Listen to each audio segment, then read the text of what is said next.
وہ اگر مولا کے حضور جا کر شکایت کرے کہ اے قدیر و جبار خدا فلاں بندے کے گھر بھی گیا تھا لیکن وہ ہمیشہ ننگا نظر آیا ہے، وہ ہمیشہ حرام کاریوں میں ملوث نظر آیا ہے، میرے عزیزو ہمیں سلیقہ اپنے ظاہر کا بھی ترتیب دینا ہے اور ہمارے باطن کو بھی اسی طرح. گھر کی خواتین بچیاں بھی رمضان کی تیاریوں میں لگ جائیں، اپنے بچوں کو بھی تیاری کے لیے ایسے ان کے دماغ کو ذہن کو تیار کریں کہ ان کے دلوں میں لگنے لگے کہ کوئی بارواب شخصیت ہمارے گھر آنے والی ہے، کوئی ہیبت والی چیز ہمارے گھر آنے والی ہے. اور بچپن سے یہی ہوتا تھا. صحابہ کرام رضوان اللہ تعالی علیہ مجمعین اپنے چھوٹے ننھے بچوں کو، جبکہ روزہ فرض نہیں ہے ان پر، بالغ ہونے کے بعد روزہ فرض ہوتا ہے، لیکن 4 سال کے بچے 5 سال کے بچے روزہ رکھتے رہے. بزرگان دین نے اس کی عادت انہیں ڈالی صرف اس لیے کہ ذہن میں ان کی ایسی تصویر بٹھائی جائے کہ رمضان کے آتے ہی ان کے خط و خال بدل جائیں.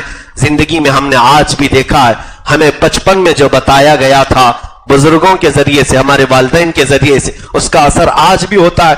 مجھے یاد ہے بہت چھوٹا سا مسئلہ، بلکہ مسئلہ کوئی چھوٹا نہیں ہوتا ہے لیکن چھوٹی زندگی تھی ہماری، غالباً ہماری عمر 5-6 سال کی قریب کی ہوگی.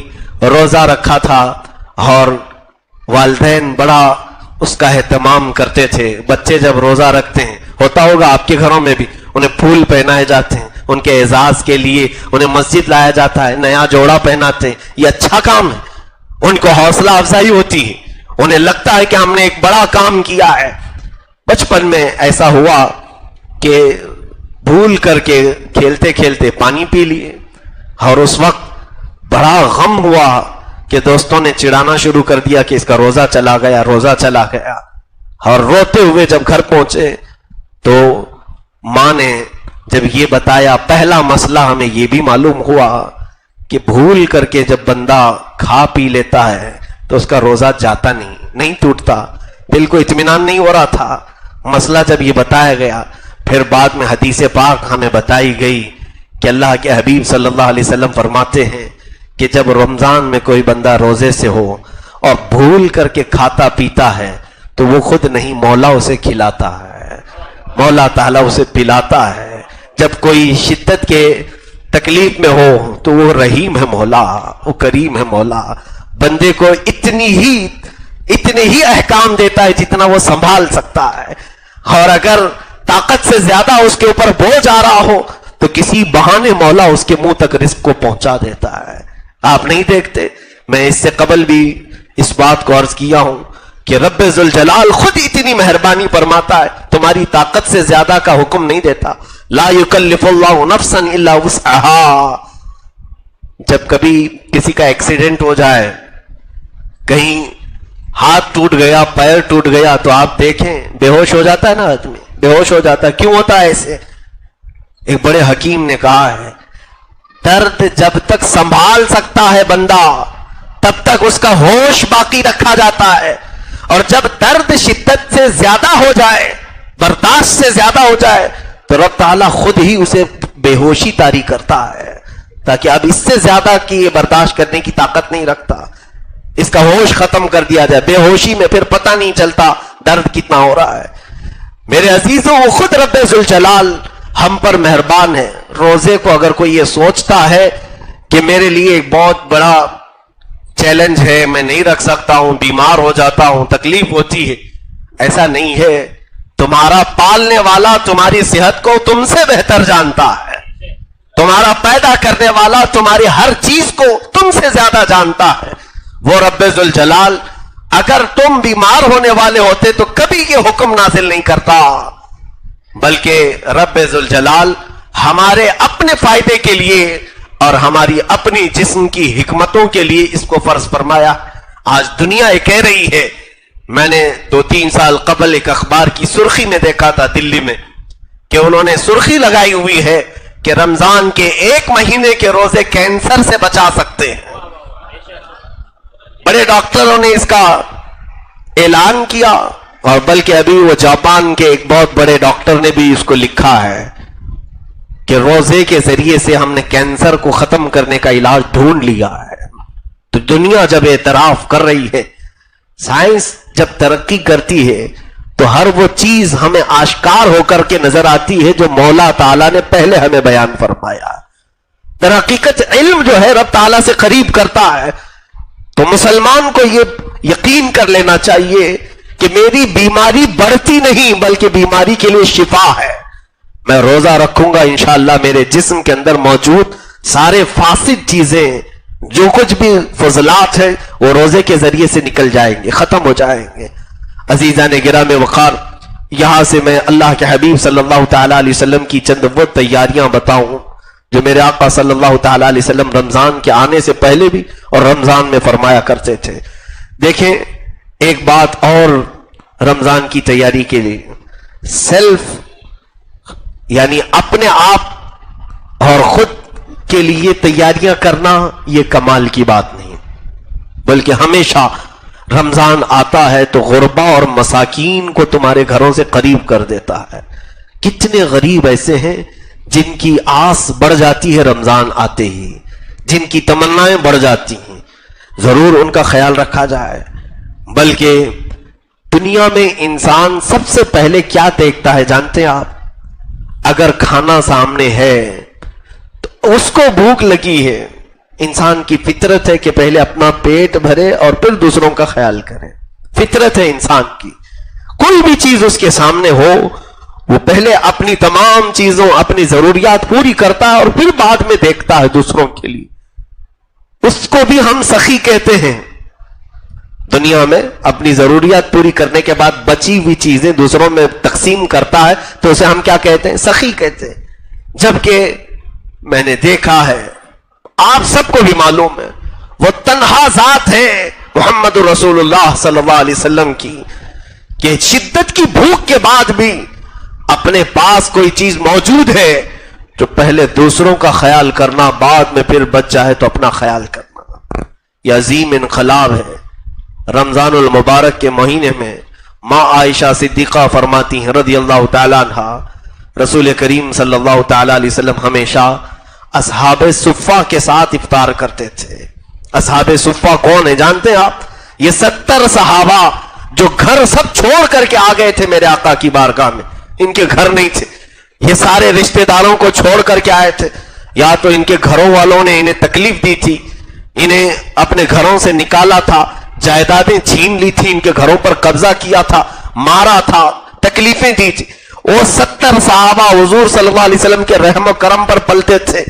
مسجد نبوی میں ایک کٹا, ایک چبوترا بنایا گیا تھا, ایک چھپر ان کے سروں پر چھت کے قسم سے ڈال دیا گیا تھا. کھجور کے جو چھال ہوا کرتے, کھجور کے جو پتے ہوا کرتے, اس کی چھت تھی اور اس کے نیچے یہ 70 صحابہ بیٹھا کرتے تھے. اور ان کے کھانے پینے کا انتظام کیا تھا؟ جو بھی میرے آقا صلی اللہ علیہ وسلم کی بارگاہ میں صدقات پہنچتے تھے, ہدایا یا تحفے پہنچتے تھے, میرے آقا صلی اللہ علیہ وسلم انہی صحابہ کے درمیان وہ تقسیم کر دیتے تھے, ان کو کھلا پلا دیا کرتے تھے. انہی 70 صحابہ اکرام کو, جن غریب اور مسکین جس کو ہم دنیا میں کہتے ہیں, اس طرح کی کیفیات ان کے اوپر طاری تھیں. رسول کریم صلی اللہ علیہ وسلم ہمیشہ آپ کا معمول تھا کہ ان صحابہ کے ساتھ بیٹھ کر کے افطار کرتے تھے. کہیں ان کے ذہن میں یہ بات نہ آئے کہ اللہ کے نبی صلی اللہ تعالی علیہ وسلم, آپ کے لیے پوری دنیا بچھا دی گئی ہے, آپ اپنے ساتھ اچھی اچھی چیزیں کھا رہے ہوں گے اور ہم غریب صحابہ جو بچ جاتا ہے وہ کھا لیتے ہوں گے. نہیں, رسول کریم صلی اللہ علیہ وسلم اپنے حجرے سے نکل کر ان صحابہ کے درمیان میں بیٹھتے تھے, ان کے ساتھ وہی کھاتے تھے جو وہ صحابہ کھا رہے ہیں. بلکہ ایک برتن میں دودھ اگر آتا, اللہ کے حبیب صلی اللہ علیہ وسلم صرف اس کو منہ لگا کر کے دے دیتے, سارے 70 صحابہ اس ایک پیالے سے افطار کر لیتے تھے. یہ کیفیت افطار کی رمضان المبارک میں رسول کریم صلی اللہ علیہ وسلم کے ساتھ بیٹھے ہوئے صحابہ کی تھی. ماں عائشہ صدیقہ رضی اللہ تعالیٰ عنہ فرماتی, لیکن افطار اذان ہونے سے پہلے پہلے بیٹھے کس کے ساتھ ہیں؟ اصحاب صفہ کے ساتھ, غریب صحابہ کے ساتھ. سارے غریب صحابہ اس کے باوجود اذان ہونے سے پہلے ایک بار اور پوچھ لیتے تھے کہ عائشہ باہر دیکھو کوئی ہے تو نہیں, کوئی باقی تو نہیں ہے جو دسترخوان پر نہیں آیا ہو. ماں عائشہ صدیقہ رضی اللہ تعالیٰ عنہا کی بیان کردہ ایک حدیث ہماری آنکھوں سے آنسو لاتی ہے. فرماتی ہیں کہ میں حجرے رسول میں کھڑی رہ کر دیکھتی تھی یہ افطار کا منظر.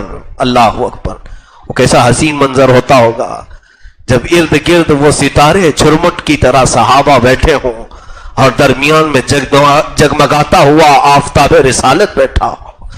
وہ صحابہ حضور صلی اللہ علیہ وسلم کے ساتھ افطاری میں مشغول. اذان سے چند منٹ پہلے میرے آقا صلی اللہ علیہ وسلم عائشہ صدیقہ کی طرف مخاطب ہو کر کے کہتے ہیں, حمیرہ, عائشہ, باہر دیکھو کوئی بیٹھا تو نہیں, کوئی باقی تو نہیں. روزانہ ڈیوٹی تھی, آج میں نے جھانک کر کے دیکھا دور جنت البقیع کے پاس ایک درخت کے نیچے کوئی مسافر نظر آیا. کوئی مسافر اپنی سواری کو باندھ کر کے بیٹھا ہوا نظر آیا. شام کا وقت ہے, اس کے چہرے پر گرد و غبار ہے, کپڑوں پر دھول کے آثار ہیں.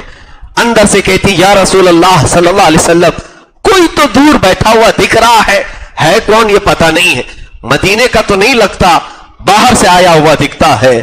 افطار میں چند لمحے باقی تھے, دسترخوان چھوڑ کر میرے آقا اٹھ گئے اور میرے آقا صلی اللہ تعالی علیہ وسلم چلتے ہوئے اس جنت البقیع کے درخت تک گئے جہاں پر وہ مسافر اپنی سواری کو باندھ کر بیٹھنے کی کوشش کر رہا تھا. حضور اس کے قریب گئے, جا کر کے پوچھتے تو کون ہے, کہاں سے آیا ہے؟ کہا بڑا لمبا سفر طے کر کے آیا ہوں. سفر کی تھکان الگ تھی, چہرے پر گرد و غبار کے آثار الگ تھے. وہ بیٹھ رہا تھا, پوچھا میرے آقا صلی اللہ علیہ وسلم نے کچھ کھانے پینے کو ملا, اسی منزل کے لیے آیا ہے یا اس سے آگے بھی جانا ہے؟ کہا کھایا پیا نہیں ہو اور منزل یہی ہے, یہی پر آیا ہوں. میرے آقا صلی اللہ تعالی علیہ وسلم اس کا ہاتھ پکڑ کر کے کہتے چلو ہمارے دسترخوان پر ساتھ بیٹھ کر کے کچھ کھا پی لیا جائے. وہ ساتھ میں آیا. اللہ کے حبیب صلی اللہ علیہ وسلم اپنا پیالہ جو دودھ پی رہے تھے وہ اسے دے دیا, اس مسافر کو. اس نے پیٹ بھر کر کے پی لیا. آج سارے صحابہ کھجور کی ایک گٹلی کو چوس کر سارے لوگوں نے افطار کر لیا. ایک کھجور پر ساروں کا افطار ہو گیا. اخیر میں وہ بندہ پوچھتا ہے میری منزل یہ تھی, میں ایک شخص کو تلاش کرتے آیا ہوں جس کا بڑا چرچا میں نے سنا ہے, اس کا نام محمد ہے, وہ یہاں کہاں رہتا ہے؟ صحابہ کی آنکھیں بھیگ گئی. کہا جس نے تجھے سیراب کیا وہی محمد تو ہے, جس نے تیرا ہاتھ پکڑ کر تجھے منزل تک لایا وہی محمد تو ہے.